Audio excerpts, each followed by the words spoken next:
आप सभी का प्यारे यीशु मसीहा के नाम में जय मसीह की। आज हम बाइबल से मूसा की सत्य घटना के विषय में जानेंगे। तो चलिए आगे बढ़ते हैं। यह उस समय की घटना है जब मिस्र व कनान में यूसुफ और उसके सभी भाई, उस पीढ़ी के सभी लोग मर मिटे थे। लेकिन इज़राइल की प्रजा व संतान अधिक मात्रा में फूलने फलने लगे थे और वे पूरी देश भर में फैल चुके थे। इसके पश्चात मिस्र में एक नया राजा राजगद्दी पर बैठा और वह यूसुफ को नहीं जानता था।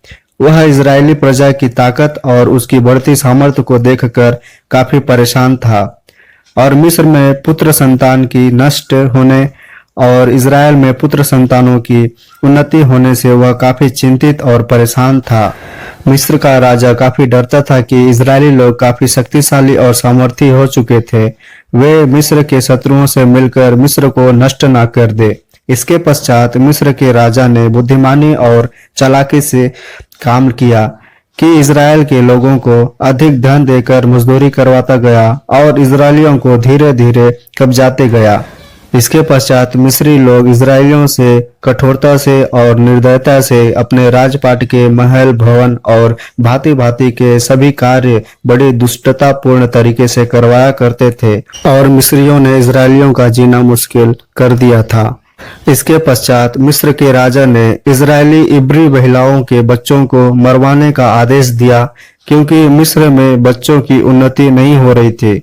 वहां परमेश्वर का श्राप और दंड था। इसलिए राजा फिरौन ने अपनी पूरी प्रजा के लोगों को आज्ञा दी कि इब्रियों के जितने बेटे हो उन सभी को तुम नील नदी में बहा दे या फिर उसे डाल दे और सब बेटियों को जीवित रहने दो। इस दौरान एक इब्री स्त्री गर्भवती हुई और उसका एक पुत्र हुआ और यह देखकर कि वह बहुत ही सुंदर है, उसे 3 महीने तक मिस्रियों के डर से छुपाकर अपने घरों में रखा था। और वह इब्री स्त्री उस बच्चे को ज्यादा दिनों तक नहीं छुपा सकी। तब उन्होंने एक टोकरी बनाई और उस बच्चे को उसमें डालकर नदी में बहा दिया। यह घटना उसकी बहन दूर खड़ी होकर देख रही थी। उधर फिरौन की बेटी नील नदी में नहाने आई थी और देखा कि एक टोकरी उसकी ओर चली आ रही है। उस टोकरी को पकड़ी और उसके अंदर एक बालक को रोता हुआ पाया। वह बच्चा सुंदर था, इस कारण वह उस बच्चे को घर ले आई और बच्चे को दूध पिलाने के लिए एक इब्री स्त्री का इंतजाम किया। फिर फिरौन की बेटी उस बच्चे को अपना बच्चा बना ली, अर्थात गोद ले ली और उसका नाम मूसा रखा गया। इस दौरान मूसा जवान होता गया और एक दिन मिस्री व्यक्ति एक इजरायली व्यक्ति को मार रहा था। यह देखकर मूसा अति क्रोधित हुआ और उस मिस्री व्यक्ति को मार डाला और वहीं के बालू व रेत में छिपाकर रख दिया। लेकिन यह घटना को किसी व्यक्ति ने देख लिया और फिरौन को बता दिया। यह घटना सुनकर कि मूसा ने मिस्र के व्यक्ति को मारा है, फिरौन ने मूसा को मरवाने की योजना बनाई। मूसा को यह बात पता चला कि फिरौन मूसा को मरवाना चाहता है। तब मूसा मिस्र देश से भाग गया। वह मिद्यान देश चला गया और किसी कुएं के पास बैठ गया। मिद्यान देश में एक याजक रहता था और उसकी 7 बेटियां थी और वे बेटियां अपने पिता के भेड़ बकरियों को चराया करती थी। तभी वह स्त्रियां उस कुएं के पास अपने पिता के भेड़ बकरियों को पानी पिलाने के लिए आई और पानी भरने लगी। तभी दूसरे चरवाहे आकर उसे हटाने लगे। यह देखकर मूसा उन स्त्रियों की मदद करने लगे और उनके भेड़ बकरियों के लिए पानी पिलाया। इसके पश्चात वह स्त्री घर जाकर अपने पिता से उस पुरुष की सहायता करने की बात बताई और पिता ने उसे बुलाया और उन्हें भोजन कराया, उन्हें आदर मान दिया और मूसा वहीं उनके साथ रहने लगा और उस स्त्री के साथ विवाह कर घर बसाया। इसके पश्चात वह फिरौन से भी सुरक्षित रह गया।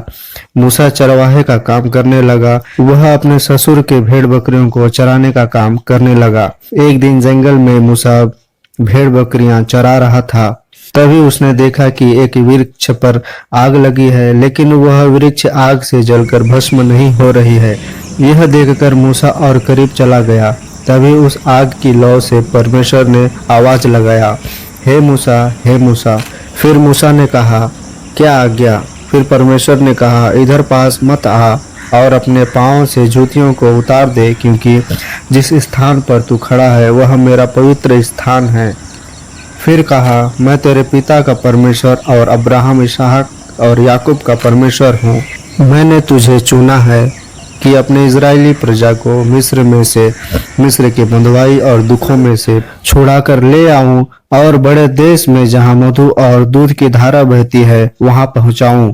इसलिए जा, मैं तुझे फिरौन के पास भेजता हूं ताकि इज़राइली प्रजा को तू छुड़ा ले और मेरी वह वाचा को पूरी होने दे जिसे अब्राहम, इसहाक और याकूब से मैंने बांधी है।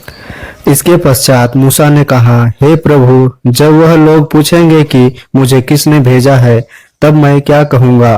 फिर परमेश्वर ने कहा, उससे कहना कि जिसका नाम मैं हूँ, जो मैं खत्म नहीं होता, भूतकाल में मैं था, वर्तमान में मैं हूँ और भविष्य में मैं ही रहूंगा, उसी ने मुझे तुम्हारे पास भेजा है और सदा तक मेरा नाम यही रहेगा।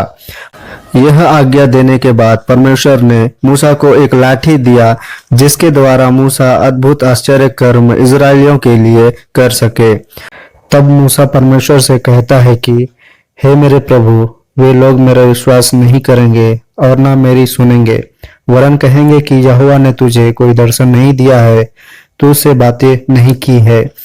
फिर यहोवा परमेश्वर ने मूसा से कहा, तुझे जो लाठी मैंने दी है उसे उनके सामने नीचे गिरा देना और वह लाठी सर्प बन जाएगा।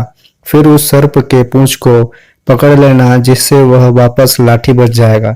तब वे सभी विश्वास करेंगे।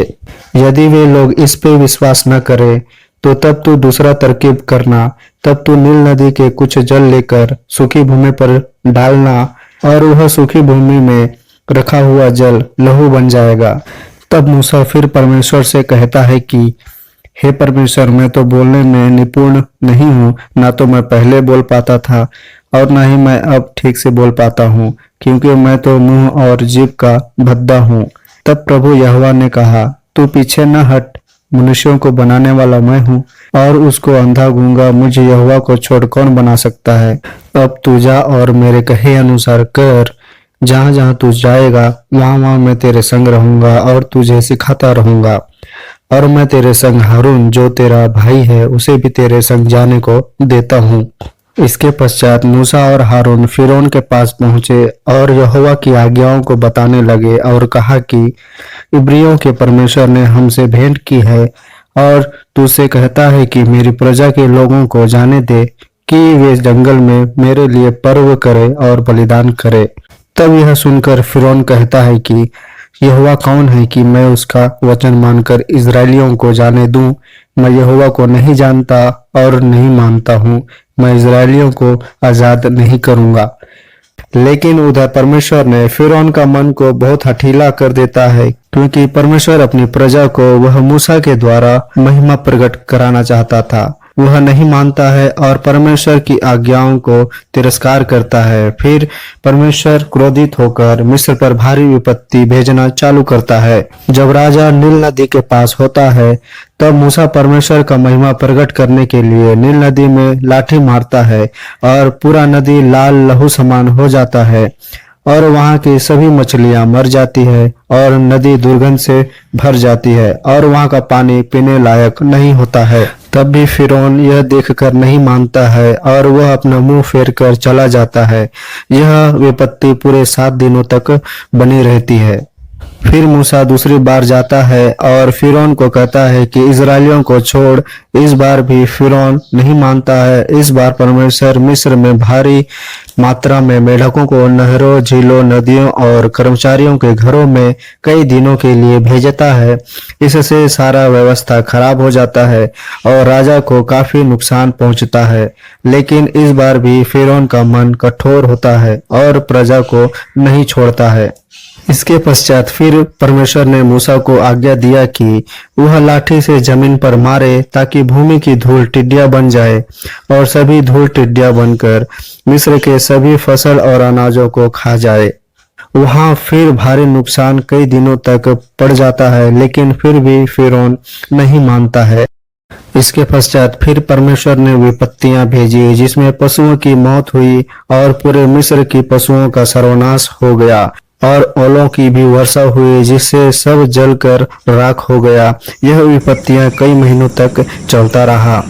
इसके पश्चात मूसा ने फिर फिरौन से कहा, इजरायली प्रजा परमेश्वर के जनों को छोड़ दे ताकि वे परमेश्वर की महिमा जंगलों में जाकर आज़ादी से कर सके। इस बार भी फिरौन राजा पहले की भांति छोड़ने को नहीं मानता है और उन्हें भेजने से मना करता है। और इसके पश्चात फिर परमेश्वर ने विपत्तियां भेजी जिसमें पहिलौठों की मृत्यु होती है। लेकिन यह विपत्ति भेजने से पहले परमेश्वर ने मूसा से कहा था कि अपनी प्रजा के प्रत्येक घर में और प्रत्येक घर के चौखटों में शुद्ध मेमने की लहू लगा दे, जिससे वहां के पहिलौठों की मृत्यु नहीं होगी। और जिन घर में मेमने का लहू नहीं लगा होगा, अर्थात मिस्रियों के यहाँ, वहां के सभी प्राणियों के पहिलौठों की मृत्यु हो जाएगी। यह विपत्ति होने के बाद पूरे मिस्र में मातम सा हो गया, हाहाकार हो गया और फिरौन का भी पहिलौठा पुत्र मारा गया। यह सब देखकर फिरौन काफी कमजोर और शक्तिहीन हुआ और उन्हें मिस्र छोड़कर जाने की आज्ञा दी। और मूसा के साथ सभी इजरायली प्रजा चले गए। जाते जाते प्रजा को परमेश्वर ने कई छोटे बड़े जंगलों, झाड़ियों, सकरे रास्तों से लेकर गुजारा, ताकि परमेश्वर अपने लोगों को सिखाना चाहता था कि वह कठिन से कठिन परिस्थितियों में भी प्रभु पर आज्ञाकारी और विश्वासी बने रहे। और अंत में वे सभी प्रजा समुद्र के किनारे पहुंच गए। उन्हें और रास्ता नहीं दिखाई पड़ रहा था कि वे जाए कहाँ। और सभी प्रजा मूसा को कोसने लगे, उस पर गुस्सा करने लगे कि क्या मिस्र में कब्रें न थी जो तू हमको वहां से मरने के लिए जंगल में ले आया है। इसके पश्चात मूसा ने चिल्लाकर कहा, डरो मत, खड़े खड़े वह उद्धार का काम देखो जो यहोवा आज तुम्हारे लिए करेगा, क्योंकि जिन मिस्रियों को तुम आज देखते हो उनको फिर कभी नहीं देखोगे। तब परमेश्वर यहोवा ने मूसा से कहा, तू मेरी दुहाई क्यों दे रहा है? इजरायलियों को आज्ञा दे कि वे यहाँ से कूच करे और तू अपनी लाठी उठाकर समुद्र के ऊपर मार और वह दो भागों में बढ़ जाएगा। तब समुद्र दो भागों में बढ़ गया और बीच में सूखा भूमि रास्ता बन गया। वे सभी समुद्र के बीचों बीच चलकर दूसरी ओर पहुंच गए। फिर परमेश्वर ने फिरौन का मन और भी ज्यादा कठोर और हठीला कर दिया था और फिरौन अपनी सेना समेत इजरायलियों को मारने समुद्र के तट पर पहुंच गए। जैसे ही वे सेना समुद्र के बीचों बीच पहुंचे, तब परमेश्वर ने मूसा को फिर एक आज्ञा दिया कि तू अपनी लाठी उठा और फिर से समुद्र में मार, ताकि पानी पहले के भांति जैसे का वैसा हो जाए। मूसा ने लाठी उठाई और समुद्र में मारा, जिससे समुद्र जैसा का तैसा हो गया और फिरौन समेत पूरी सेना जल में डूबकर मर गई। और इस प्रकार परमेश्वर ने अपनी प्रजा को अपनी महिमा दिखाते हुए मिस्रियों के बंधुआई में से छुड़ाकर मूसा के द्वारा ले आया। मैं आशा करता हूं कि मूसा की यह सत्य घटना को सुनकर, देखकर आप सभी आशीषित हुए होंगे और थोड़ी बहुत शिक्षित हुए होंगे। धन्यवाद।